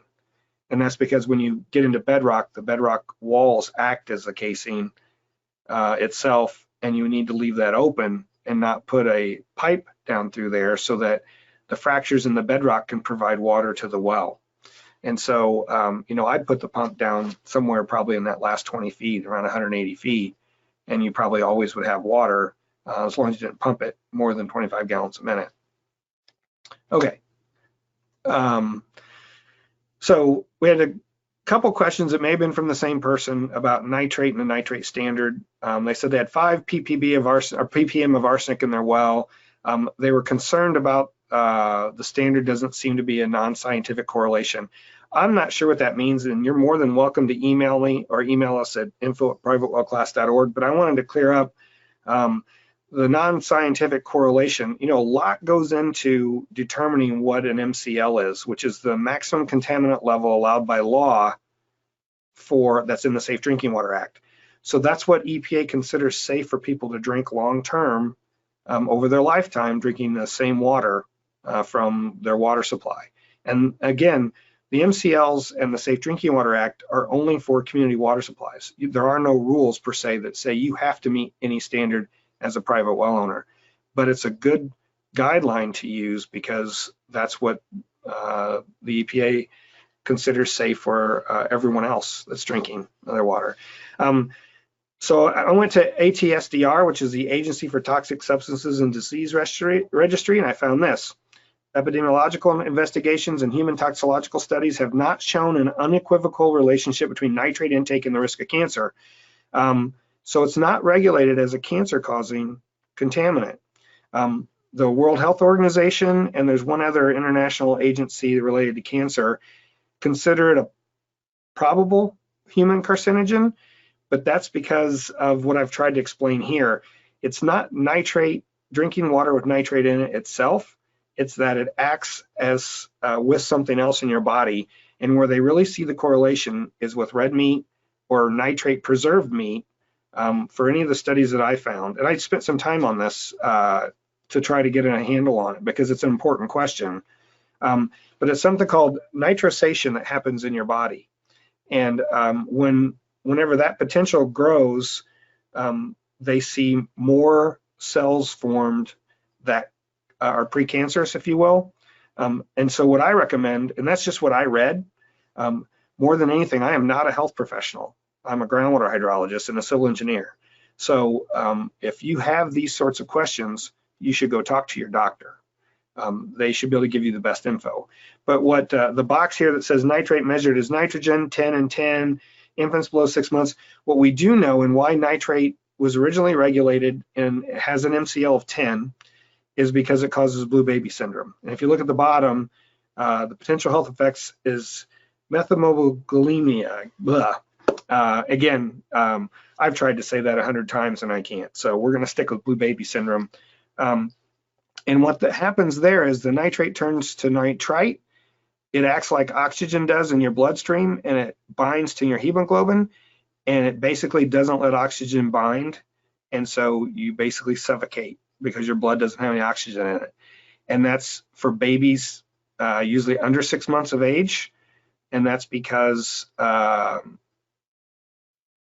their bodies aren't able to break down the nitrate like it's supposed to. When you get a little older, your stomach's more acidic and formed, is my understanding, then you don't have that problem anymore. So pregnant women and babies under 6 months to a year of age shouldn't have water with high nitrate.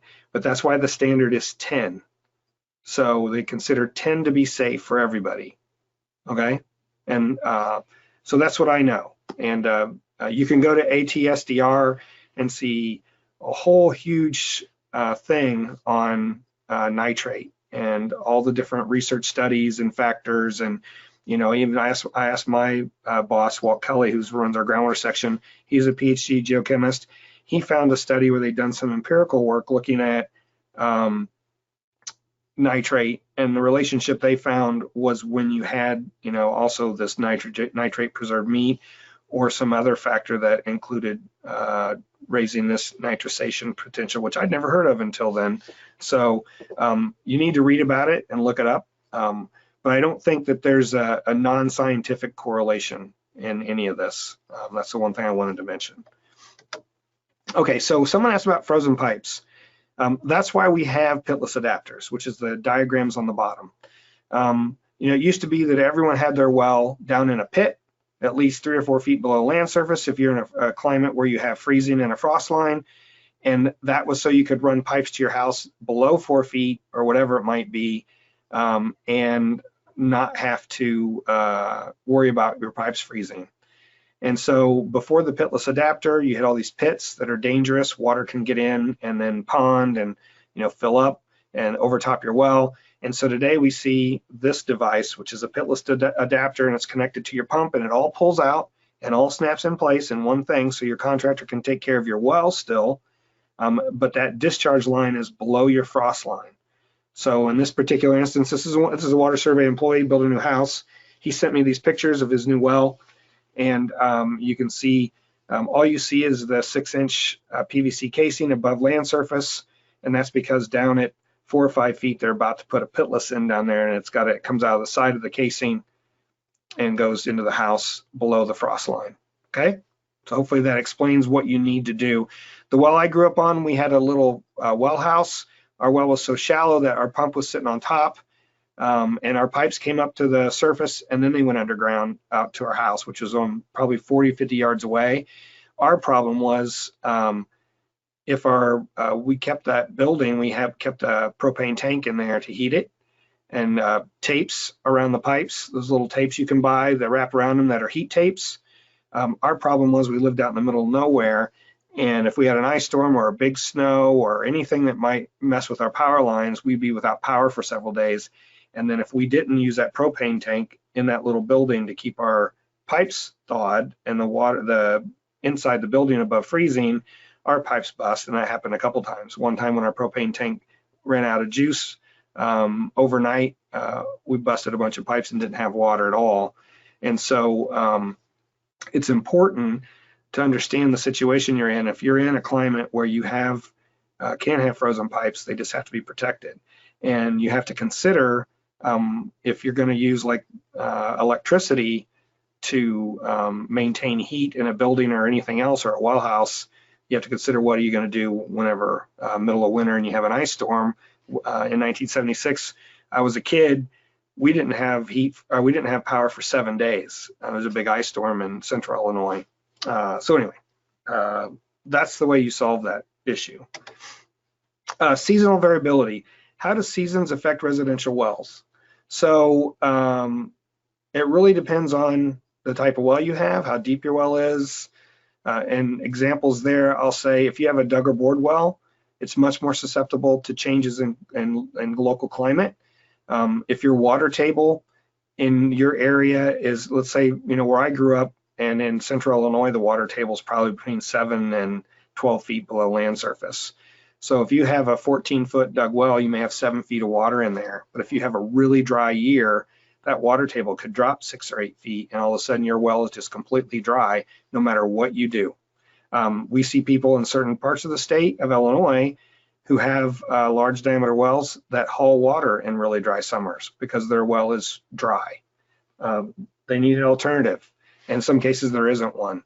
But if your well is really deep, like if you're in a buried sand and gravel aquifer, like in Champaign County, where Illinois American gets the water for Champaign, Urbana, the 150,000 residents I mentioned at the beginning, is a buried aquifer, sand and gravel aquifer, that starts at about 140 feet below land surface and goes for another 100 feet. Really thick, there's a lot of water there, and it's pretty drought resistant because of that.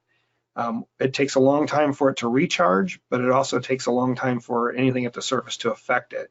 So we don't see effects like in that area, except because of surrounding water use. So that's what these two pictures are at the bottom. These are from the same aquifer in different parts of the state. In 2012, we had a real severe drought in Illinois. In the western part of this aquifer, which is along the Illinois River, it's a very sandy area. They get 12 inches of recharge a year because all the rainfall just can go right into the ground. That's the image on the left. We have a pressure transducer and a digital recorder on one of our monitoring wells there, and that's a continuous reading basically, or every an hour, every reading every hour of the water level. And you can see all those little spikes. Like if you look down at the bottom for date, it says 5/21/12. So that's May of 12, and you can see all the little up and down spikes. That's because this well was near an irrigation well near San Jose, Illinois. So every time the pump turned on for the irrigation system, the water level would go down a foot or so. And when you turn it back off, it'd go back up. And so you can see exactly when that irrigation well kicked on and off if you spread that out and look at the detail. During 2012, the entire year, it's a huge drought. That aquifer only dropped really about 5 feet, okay? And because of all the irrigation going on over there. So there's 5 feet of drawdown, and there's probably another 100 feet of available drawdown in that aquifer. So it really had minimal effect because there's so much water available and there's so much recharge. You move back east 100 miles to where we live in Champaign County. Now that same aquifer is buried underneath 140 feet of glacial material. And instead of getting 12 inches of recharge, we only get a 1/4 inch of recharge a year. So irrigation in Champaign County caused the drawdown that's on the right. Every summer, whenever the irrigation systems kick on, we see 30 to 40 feet of drawdown in our aquifer because of all the extra pumpage. And so it really changes, the dynamic there. We see some private wells that may have problems where their pump's not set deep enough. And so once all the irrigation's kicked on here and the water levels drop 30 or 40 feet, we have some wells that all of a sudden can't pump any water. And in most cases, they can just lower the pump. But we've seen cases where people have had to drill new wells. And, we don't have water law in Illinois like they do out west, where it's all defined and regulated. In Illinois, it's called the law of reasonable use. And you have to take somebody to court to prove that they have impacted you in order to do anything in the first place. And that's pretty tough for an individual. And so my point there is just to show you your specific situation is very important to understanding what effects you might have.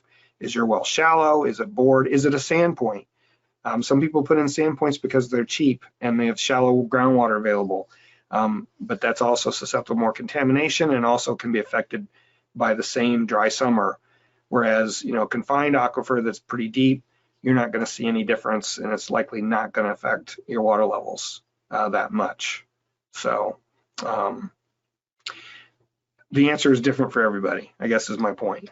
So bacterial concerns. Exactly how do sealed wells get contaminated with bacteria? And this is asked by a health professional who takes a lot of samples, and said they saw they're seeing more and more bacterial contamination of properly constructed wells. So I would argue there may be something that you're not seeing there, or it's not obvious. We had a case in Virginia where a well owner was having bacteria problems, and every time they disinfected, they still kept getting bacteria, and it looked like there should be no problem. They called us, we talked to them. I said, can you send me a picture? Well, they said, there's nothing around the well.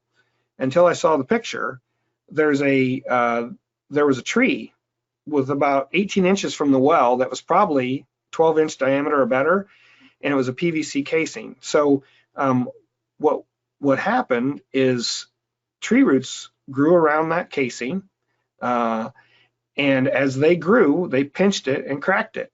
And tree roots have a lot of bacteria and bugs and everything else related to them, and so they're always going to have a problem with bacteria positives in their well because of that, even though it looks like there shouldn't be an issue and their well looks properly constructed where the cap is and stuff. So you need to understand not only what type of well you have. If it's a dug well, it's getting its water from the shallow water table. It could be coming from a few feet.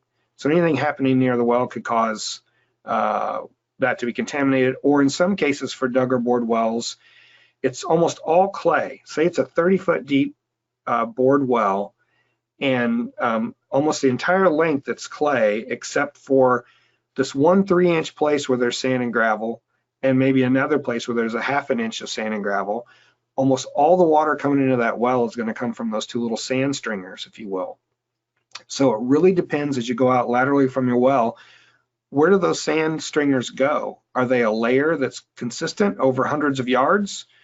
Do they pinch out? Do they get bigger? There's no way to know that, but it could be that, even your septic system may be 100 yards away or 100 feet away.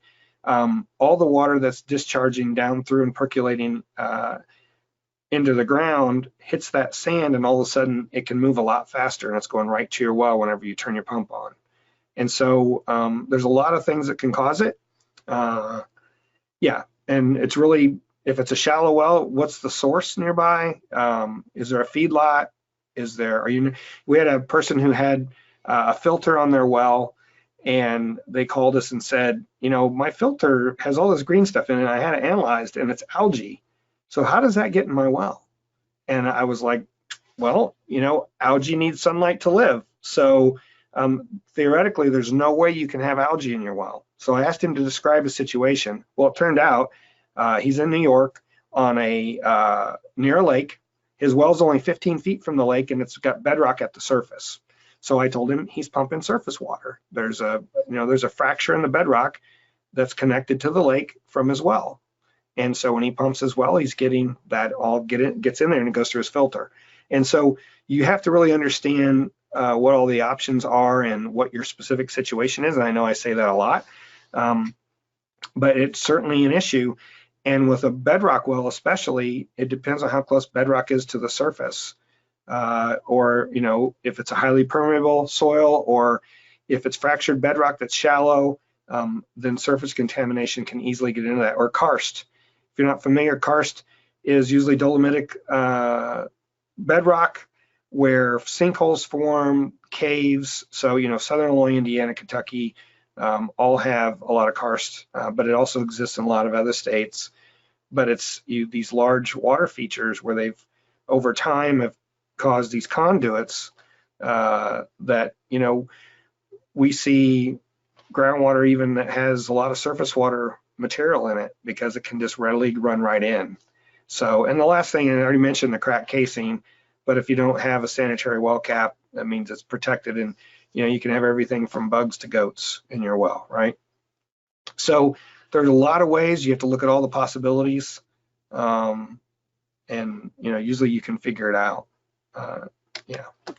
So as far as disinfection, we recommend using this Minnesota Department of Health guide. And if you go in on our website and look under class resources, under lesson 10, this water treatment, which is called Water Treatment Solutions, this is one of the documents you can click on. And we looked at 60 or 70 of these different guides on how to disinfect your well, and we think this is the most complete and explains things the best for a well owner. And I mean, I really appreciate that they put this much work into it, because it really walks you through things, including, not to put bleach in, straight bleach into your well. It's an oxidant. If it's a bedrock well, it can cause the release of metals if it's too highly concentrated. It can also, like if it gets on your pitless or on the fittings on your pump, straight bleach at 5% can cause leaching of some of the brass or lead and some of those things, the solder. And so you're supposed to mix it, I believe, around 200 ppm or something in that neighborhood. It's in here. It says here at least 50, but usually it's a little more than that. And I think it's in there somewhere else in this guide. But it even has information on your treatment equipment, whether you can leave it hooked up while you disinfect your well or not, and where to go for more information and all that stuff. So it's a really good guide. And some things I want to say about that, there's a couple other things to consider. When you shock chlorinate your well, sometimes you're doing that because of an odor, or it could be iron bacteria, for instance, and those might be in layers. And so you keep having this rotten egg odor or some other things. And if it's because of bacteria, then you may have to chlorinate more than once, because you're killing the upper layer each time. And there's no way to really know that except to try it.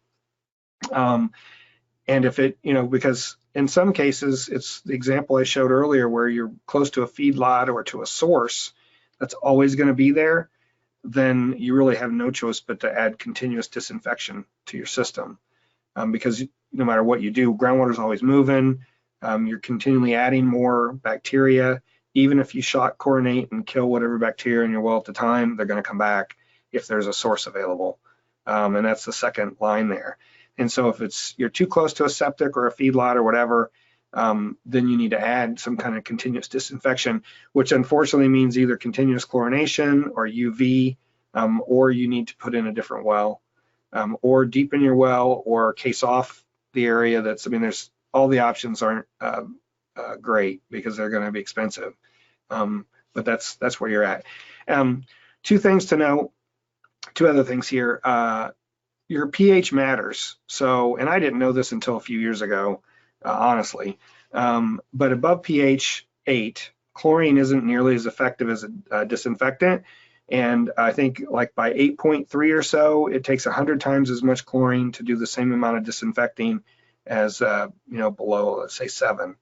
And so Virginia Tech, as a person I work with a lot, she actually just went to Northeastern University in Boston, but she's been doing work there, and they're developing guidance for well owners based on that. In Illinois, our pH, in some cases like the well that I showed today, the pH was over 8. And so disinfecting that well wouldn't be as effective, or you'd have to use a lot more chlorine. And so we're considering what the options are there and how to best go about giving better advice.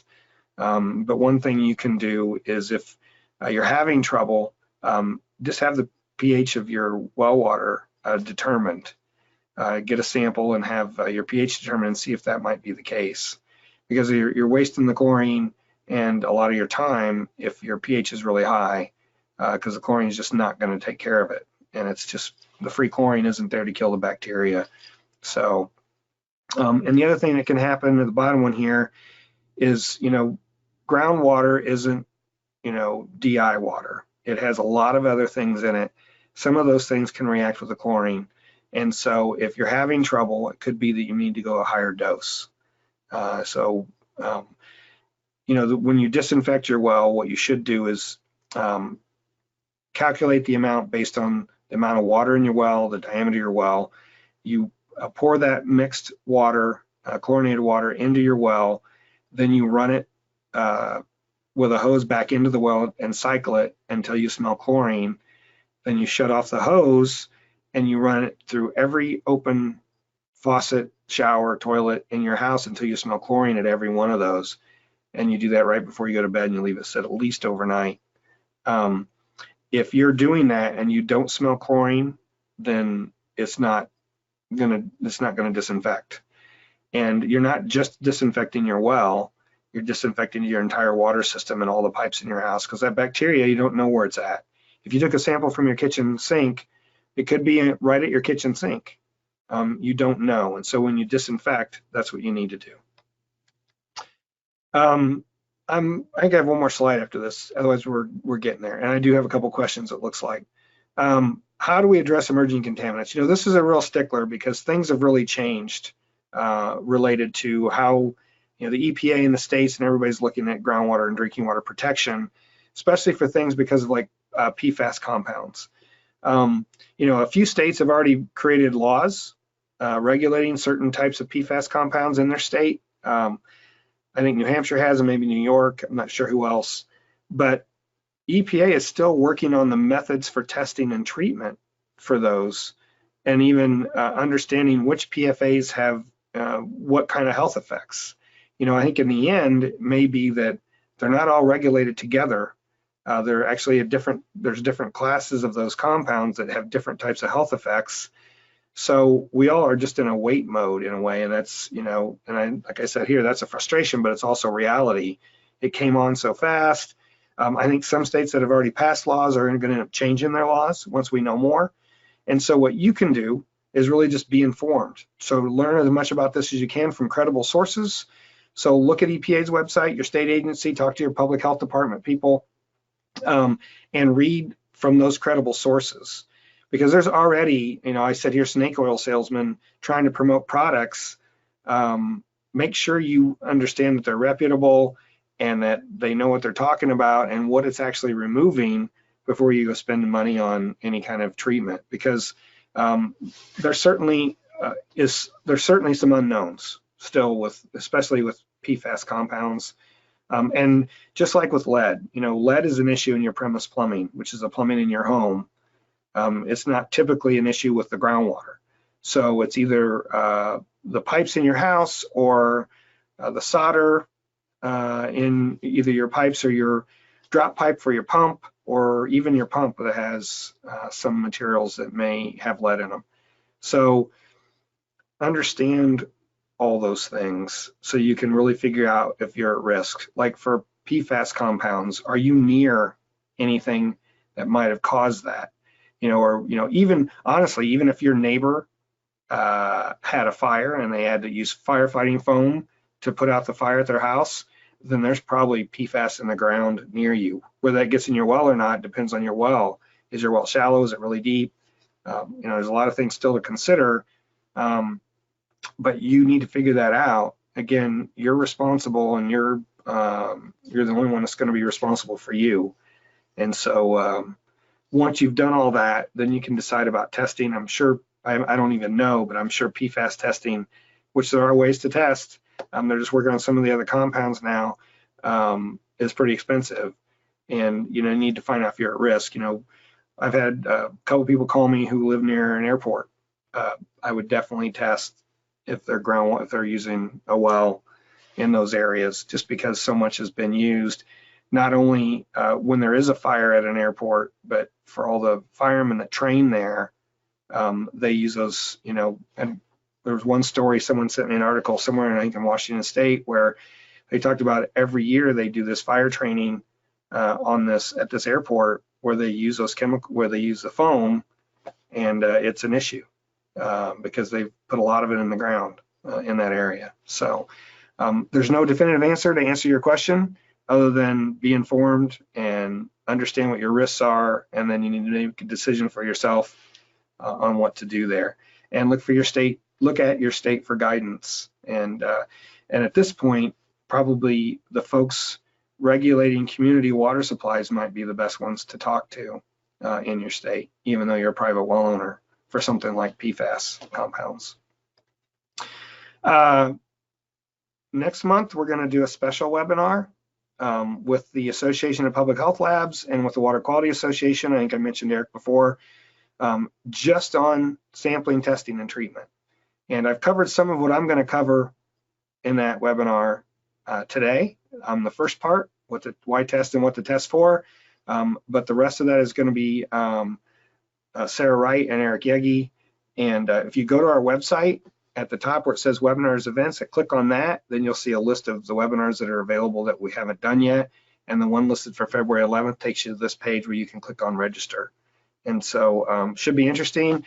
For me, it's a different perspective. It's, you know, what Eric and Sarah see from their positions. Sarah manages all the environmental labs around the country that are members of their association, which most state health departments that have labs are members of APHL.